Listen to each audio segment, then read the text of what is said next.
secara bahasa artinya jalan, tapi bukan jalan raya ya. Ini diambil dari hadis Rasulullah riwayat Imam Muslim.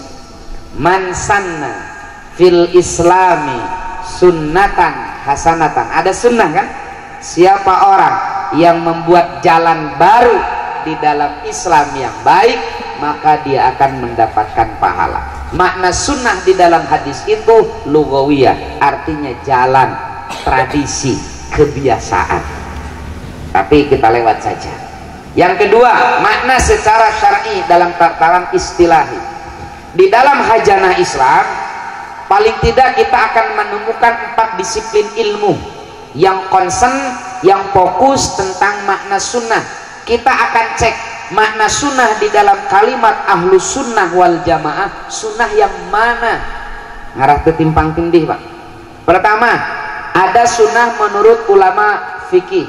Ini maklum, yusabu ala fi'liha wala yu'aqabu ala tarkiha. Sesuatu yang berpahala kalau kita lakukan dan tidak mengapa kalau kita tinggalkan. Pertanyaannya, cocok gak kalau makna sunnah di dalam kalimat ahlus sunnah wal jamaah dimaknai secara fikih? Kita akan berpahala kalau beraswaja dan tidak berdosa kalau kita jadi Bai'at, jadi NII, jadi Wahabi, jadi Syiah. Kenapa? Wala yu'aqabu ala tarkiha. Cocok mual Pak? Mual. Makanya makna sunnah di dalam kalimat ahlus sunnah wal jamaah bukan sunnah menurut ulama ahli fikih. Kedua, ada sunnah menurut perspektif usulul fiqh. Ini yang paling keren didefinisikan oleh Al-Ghazali di dalam Al-Mustasfa min ilmil usul. Salah satu kitab usul fikih paling rumit karya Al-Ghazali, Al-Mustasfa. Sudah ada yang khatam? Belum? Oke. Sudah ada yang punya kitabnya? Nanti saya bagi lagi gratis PDF-nya. Kata Al-Ghazali, sunnah secara usul fikih itu adalah ucapan Nabi, perbuatan Nabi, persetujuan Nabi yang mengandung hukum lit tashri, qaulun Nabi, fi'lun Nabi, takrirun Nabi, lit tashri, yang mengandung hukum. Kalau perilaku Nabi, ucapan Nabi tidak mengandung hukum, bukan sunnah menurut ulama usul fikih. Pertanyaannya, apakah ada perilaku Nabi yang tidak mengandung hukum agama? Jawabannya banyak. Silahkan baca di dalam akhir syarah Ummul Barahin. Ada tentang Jabaliyun atau Jibiliyun, praktek Nabi yang lahir dari pribadi beliau sebagai manusia yang ghairu tashri. Saya diberi rumus oleh guru saya, kalau kau mendapati hadis, cek dengan 2 rumus ini, nanti kau akan tahu apakah hadis ini tashri atau ghairu tashri. Kalau hadis ini mengandung hukum yakni tashri, maka menjadi sunnah menurut usul fikih, adzillatus syar'iyyah.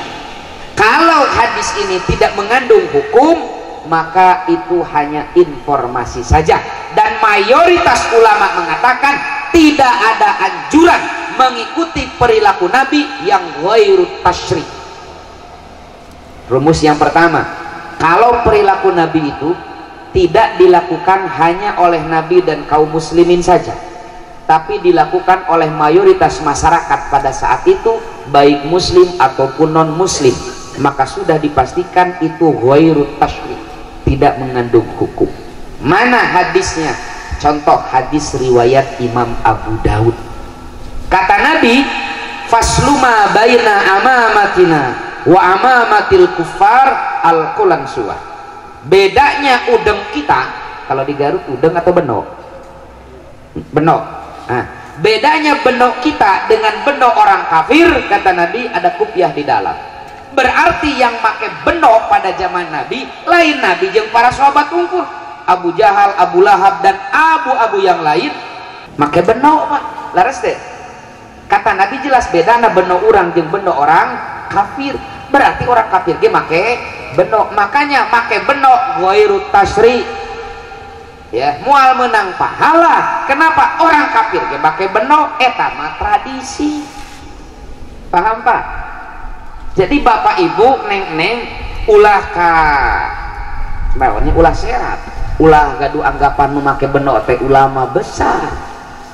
Aya nu make benok lain ulama penjahat.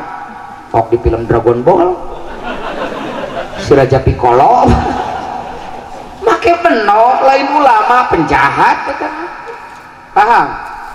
Memakai benok. Contoh lagi hadis riwayat At-Tirmidzi.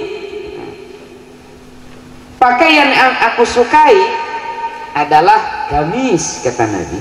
Jadi Nabi dia seneng ngangge gamis. Nah, pertanyaannya, apakah memakai gamis itu spesifik Nabi dan kaum muslimin saja? Kan tos bapak mawas hiji riwayat Abu Jahal pakai kaos oblong atau Abu Lahab pakai batik. Enggak, berarti pakaian tradisional gamis itu. Yang penting pakaian tuh patek tadi tutup aurat, tidak transparan, tidak ketat, tidak menyerupai lawan jenis. Bentuknya bade kumaha terserah. Pakaian Nabi itu Pak, ulang iya ayeuna nuju usum kantos ningali kolor kieu Pak, kolor cingkrang kieu geuningannya sirwal syar'i cenanya. Nah, sirwal sunnah bohong Pak. Seluruh ulama ahli hadis sepakat kecuali Ibnu Qayyim al-Jauziyah murid Ibnu Taimiyah bahwa Nabi itu gak pernah pakai celana. Nabi itu pakaiannya dua, satu gamis, dua izarun, sarung Pak.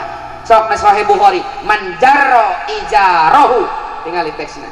Siapa yang memanjangkan sarungnya, lain man jarra sirwalahu. Paham ya? Nu sunah Nabi kan nu mirip Nabi teh kiai urang make sarung Pak. Ada hadis riwayat Ibnu Majah, Nabi membeli celana, membeli belum tentu make. Coba pakai kantos kan meser kutang, pernah dipakai? Itu besi,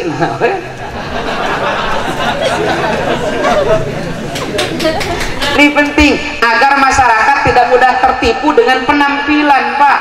Ayeuna makan usum justru bapak-bapak teu pede lamun netepan di masjid kota make sarung, hek aya nu make kolor cingkrang asa teu pede ya Pak. Padahal mah pede kene make sarung, teksnya jelas.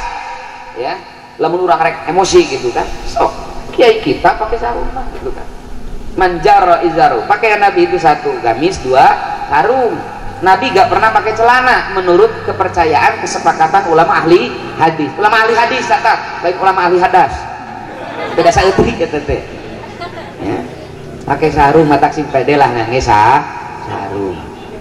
Ngangge gamis itu adalah tradisi Abu Jahal, Abu Lahab dan abu-abu yang lain pakai gamis. Paham? Saya bukan anti gamis. Saya juga punya gamis, guru-guru saya pakai gamis. Tapi saya ingin mendudukan masalahnya. Ulah ngangge gamis merasa beribadah, merasa deket jeung Nabi, ari make sarung asa deket jeung Abu Jahal. Henteu. Ya. Yang penting pakai tadi. Saya juga punya gamis. Kunaon can pernah dipakai gamisna?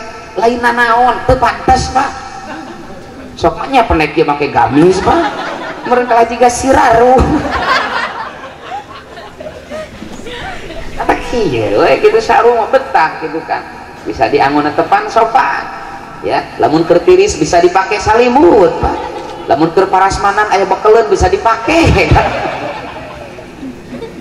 Oke, kita lanjutkan. Jadi perilaku Nabi yang ghairu tasri itu salah satunya perilaku Nabi yang bukan hanya dilakukan oleh Nabi dan kaum muslimin, tapi juga oleh mayoritas pada saat itu baik muslim ataupun non muslim. Itu ghairu tasri. Yang kedua, kalau perilaku Nabi itu lahir dari jibili tadi, lahir dari selera Nabi, lahir dari selera Nabi. Seperti tadi Nabi resep ngabagi rambutna, melah rambutna dua seperti itu. Itu selera Nabi, tidak mengandung hukum. Jadi ulah merasa bahwa nu dibagi dibelah dua nyontokan Nabi, nu dicepak itu nyontokan Nabi, pek-pek. Kenapa? Karena kalau lahir dari selera itu tidak bisa diperdebatkan, tidak bisa dipaksakan kepada masyarakat, Pak. Tidak bisa diikuti dari tanah selera. Cobi pami eta ngandung hukum, Pak. Kasihan saudara kita di Papua. Tong bujang-bujang dibelah dua, pan di sisiran gerudet. Berarti moal tiasa nyontok Nabi secara kafah, deh. paham ya, itu selera Nabi. Silakan seperti dina hadis Bukhari Nabi disuguhi kadrun, terang kadrun, dob kadal gurun, nah disuguhi dob. Pas badai dicanak seluruh sahabatnya, ya Rasul eta mah kadrun. Rasul kecil, ya Rasul naon haram cenah kadrun teh? Enggak, cuma lidah saya tidak biasa memakan makanan ini. Rasul tertuang, tapi sahabat-sahabat yang lain nuang Pak. Kenapa? Itu lahir dari selera pribadi. Nah itu secara usul fikih. Kedua, ketiga ada definisi sunnah menurut perspektif ulama ahli hadis. Nah menurut ulama ahli hadis, as-sunnah hiyal hadis. Sunnah itu ya hadis itu. Semua informasi tentang Nabi ya hadis itu ya sunnah itu. Jadi laku umum ulama ahli hadis menyampaikan semua informasi tentang Nabi. Nanti oleh ulama usul fikih disaring mana yang tasyri, mana yang ghair tasyri. Yang tasri jadi adillatu syar'iyah, argumentasi dalam beragama, Al-Quran, sunnah. Nah, sunnah menurut usul fikih nih. Yang tasri ijma, qiyas. Kalau yang ghair tasyri itu hanya sebatas informasi. Yang terakhir ada sunnah menurut perspektif ulama usuluddin, ulama ahli akidah. Kita harus paham bahwa nomenklatur ahlu sunnah wal jamaah ada pada tataran akidah. Berarti ulama yang paling kompeten, yang paling otoritatif memberikan definisinya pun adalah ulama ahli akidah. Ini secara istilah syar'i, sunnah itu adalah jalan yang diridhoi oleh Allah Subhanahu wa ta'ala, yang menjadi pijakan dalam agama dan telah ditempuh oleh Rasulullah SAW. Ini saya kutip dari kitabnya Bahasim As'ari, wasar'an ismun li tariqatil mardiyah al-maslukati fid din salaka Rasulullah sallallahu alaihi wasallam aw ghairuhu mimman huwa alamun fid din kas-sahabah.